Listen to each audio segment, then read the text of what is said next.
Hello and welcome to part 1 of drawing a portrait. As you can see from the examples, over the centuries many artists have sought to capture the human face. Portraits have been used to tell stories with emotion. People will always be intrigued by the emotional impact of a good portrait. A successful portrait requires hard work and dedication in depicting the subtleties of human expression. To create powerful emotional impact, the artist must not only understand about proportion, but must consider direction of movement, angles, viewpoints, force and form.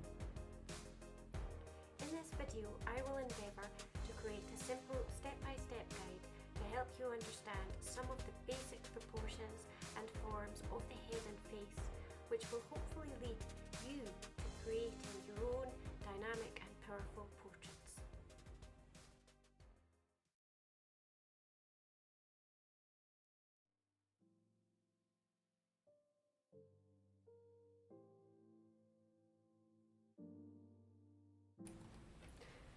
Andrew Loomis was famous for his instructional illustrations in his book Drawing the Head and Hands.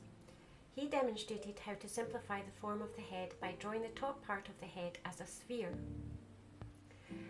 Within the sphere you can see a circle which represents the sides of the head where the sphere has been cut off.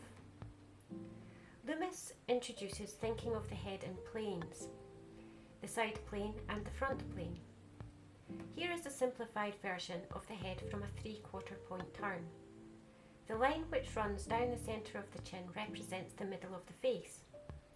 The jawline and chin become a wedge shape, joined to the sphere. As the face turns away from you, you can only see the side plane. The front plane and the middle line aren't visible from this angle. Using this method allows you to think of the head in 3 dimensions and gives you the freedom to draw the head from any angle, whether from life or your own imagination.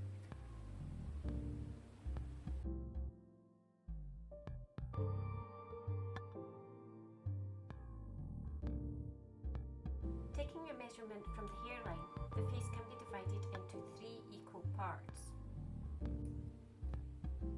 This is known as the rule of thirds. The rule of thirds can be found throughout the proportions of the human body.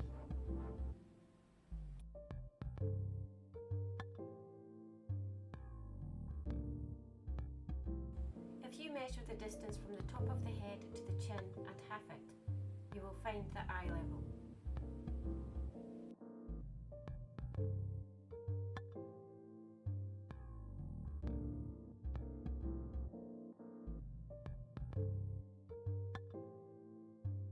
If you take the distance between the hairline and the top of the head, you will get the width of the nose.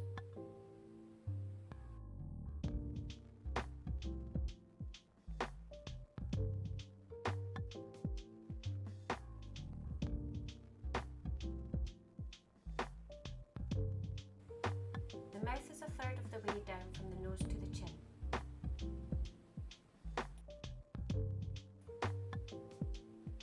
The width of the nose equals the width of the eyes. Usually the length of the nose is equal to the height of 3 eyes.